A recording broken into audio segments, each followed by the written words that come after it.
Do you need radiator hoses? Hi, I'm Dave Riccio with Bumper to Bumper Podcast here along with John Riggle, and chances are you don't. Good possibility. I remember when I'm 48 years old. I started in an auto shop when I was 16, and in that auto shop we had a big old thing that hung up all the radiator hoses. Oh, God. Yeah. Remember those? Yeah, I we had remember belts, that. we had hoses, Belts and we had hoses spark plugs hanging for all the way everything. around the shop. That was a thing. That was like the status that you made it when you had Yeah. all your hoses in stock. But yeah, hoses were recommended all the time, and this is something that's going to save people money. You don't necessarily need radiator hoses. So I want you to hear us out on this because, yeah, maybe your car's in a bay, it's at the service station, they're calling you, and they're like, 80,000 miles, time to put some hoses on this thing. Not so fast. Yeah. And the thing about radiator hoses, they just kind of boil my blood a little bit because we had a Chevy Transit in here the other day, big old full size thing, and I think it had 60 or 80,000 miles on it. This guy was an old timer, and he was a guy that worked as a mechanic or had a small equipment business, so he was pretty mechanical. He had a good knowledge and good understanding. And I told him because he was worried about an overheat, we couldn't get it to overheat. Yeah. But he had someone replace the radiator and put all new hoses in it. Oh, yeah, that's right. Mhm. Yeah. And I said, "Oh man, who installed your hoses? They used screw clamps." Yeah. And he goes, "Oh, those are the best." Oh no.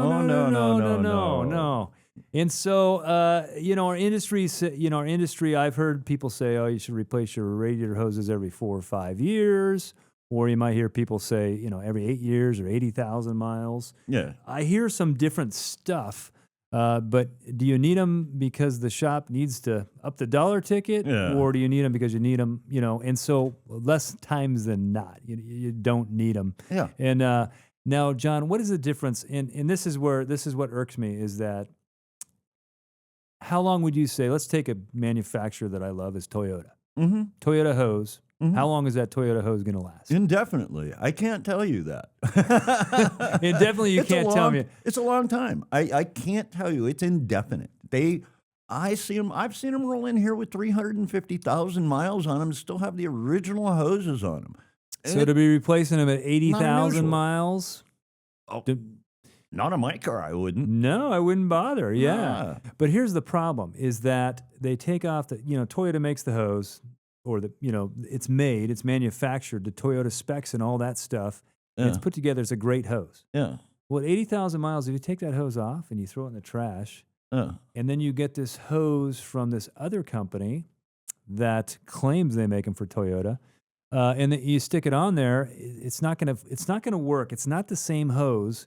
It's not going to work well with those spring tension clamps. Right. And so a lot of technicians throw the spring tension clamps in the garbage. Yeah, the new hose will have a thicker or thinner wall thickness, so the original spring clamps won't fit on there. So everybody throws those away. Those $8 a piece, good high quality, constant tension hose clamps go right in the trash.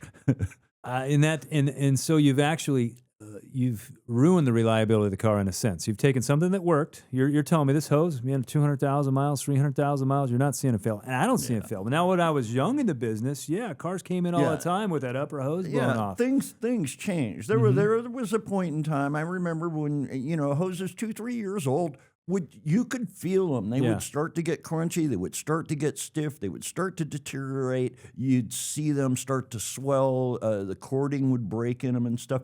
And that's kind of an older thing. The newer materials that these hoses are made out of, as long as you keep oil off of them, they will last indefinitely.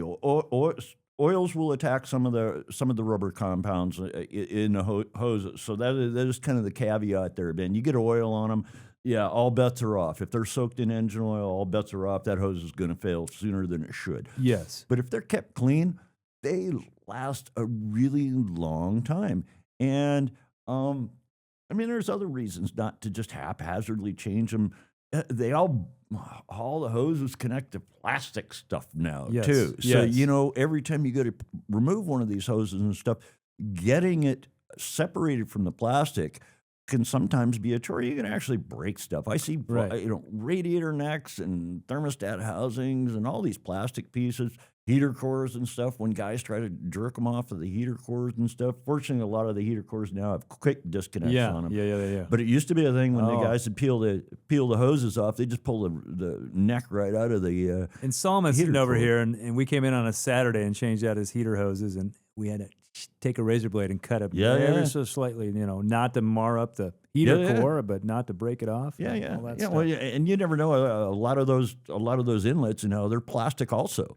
So when you go to take them off there, like I said, I've seen the plastic.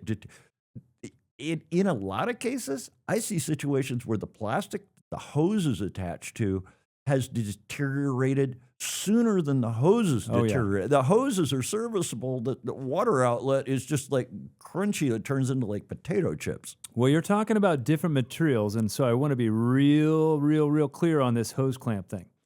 So in the old days, you had this ring hose clamp, and it had a screw on it. Mm-hmm. And as it screwed in, it got tighter and tighter and tighter. Mm-hmm. And you could just all day long tighten that thing up. Mm-hmm. Yep. And that was, in the old days, we had brass radiators. Mm-hmm. We now have plastic radiators. Yeah. And then we also have aluminum thermostat housings. Mm-hmm. Sometimes plastic housings for the thermostat, sometimes aluminum. Yeah. So the materials have totally changed. I mean, when hoses used to fail all the time, it was in the cast iron engine block days, and we hardly ever see anything made out of cast iron anymore. Yeah, there's no cast iron. Everything is aluminum. Yeah. So that old school, that old timer way of seeing things, if it didn't, he sees that little spring on there, he's like, that's chintzy. That's like a rubber band. Yeah. He doesn't think it's right, but it's actually by design.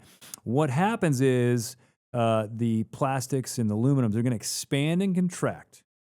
Now, if you've got a hose clamp on there that's not going to expand and contract because it's a steel braid and it's cranked on there really tight, that's a problem. Yeah. So you literally shouldn't be using anything other than a spring. You call them a constant tension clamp. Yeah, it's a constant tension clamp. Now, just to be clear, most constant tension clamps that we see in automotive now are just a spring-style clamp.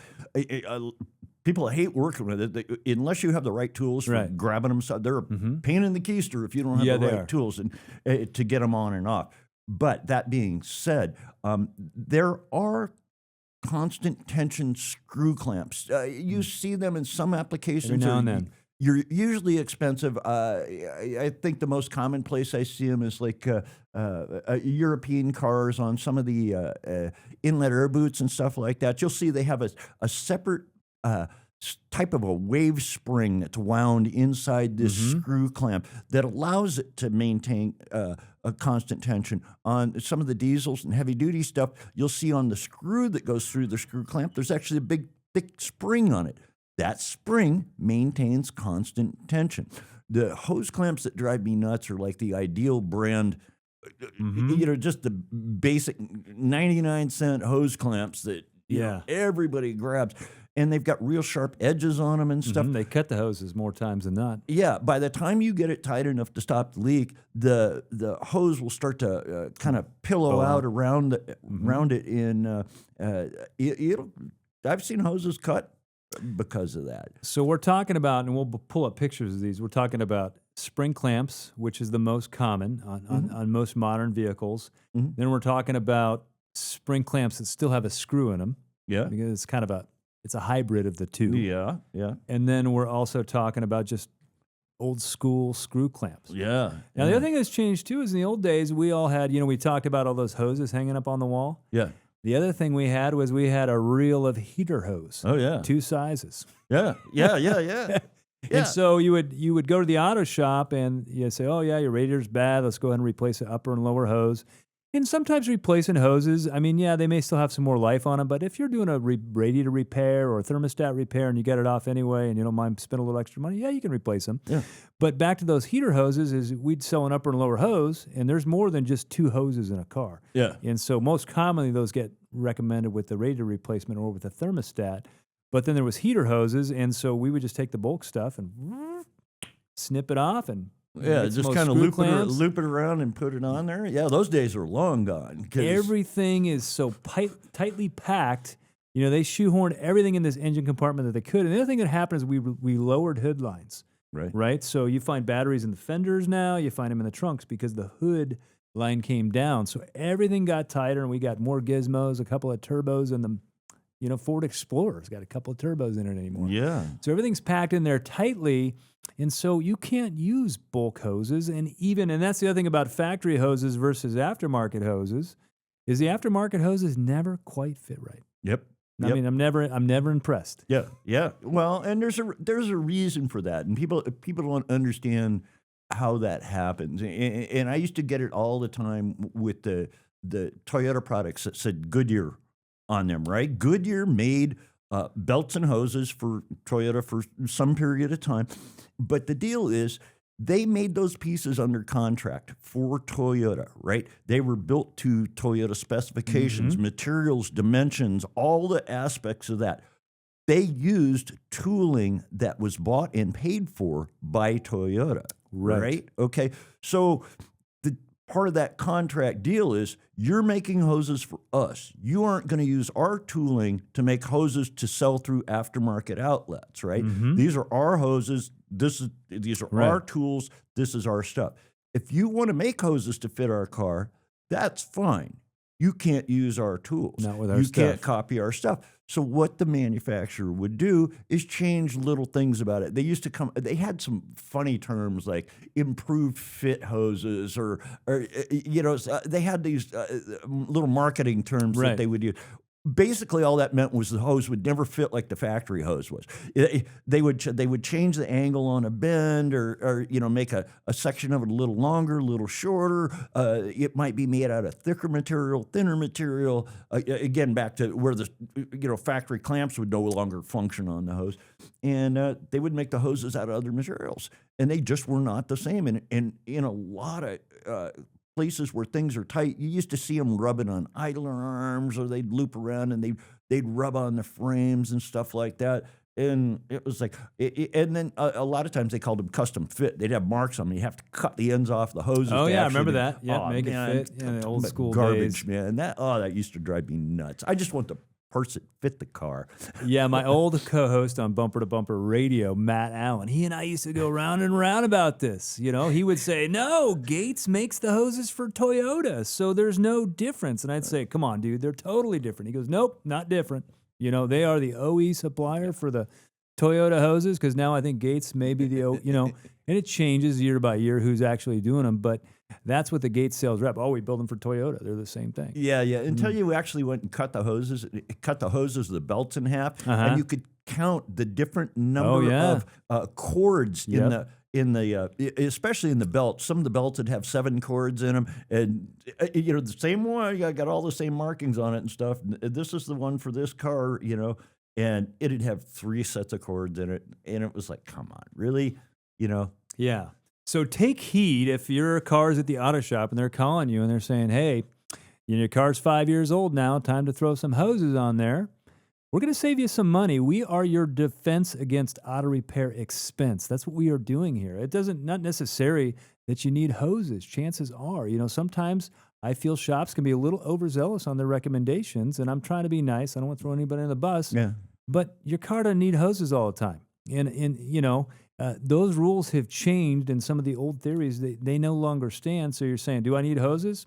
I'd like to know more about it. That really depends. Yeah, I really need a reason to replace a hose. If it's obviously swollen, if I feel the hose has got soft spots in it where I can, a lot of times hoses will crack from the inside, and you won't really know it until you actually touch it, and you could feel a crack on the inside if you get in the right spot and get to it and stuff. But I got to have a reason to want to replace that hose. Yeah. So oil soaked is high on my list of things. If I take some brake clean and clean it off, and that hose is mushy underneath there, it's getting hoses going away. There are reasons to replace hoses, but not as often as this industry recommends. I'm trying to think we don't just sell hoses. I mean, if we're doing a repair, like we are doing a thermostat or something, we're putting a new radiator in it, sometimes we'll recommend them. It depends on the age of the vehicle and all those things. And some people are okay with taking more risk and replacing less. And, it has to do with knowing your customer and what's most important to them and that type of thing. Yep. Anyway, I'm Dave. He's John. This is Bumper to Bumper Podcast. Please message, comment, like us. Put notes in there what you want to hear about. If you got a question that's coming up and maybe someone told you in an auto shop something that you want to not something that was urgent, but you want a little bit more information before you go in there and drop some coin, we'll be happy to talk about that. Throw that in the comments. We'll see you next time. Well, hello, I'm Dave Riccio, your host of the Bumper to Bumper podcast, and I would like to thank you for tuning in. If you want one of your car questions to be answered on our podcast, tap the link in the description for a chance to have your question featured. And while you are there, we would love for you to like and subscribe to see more Bumper to Bumper podcasts in the future.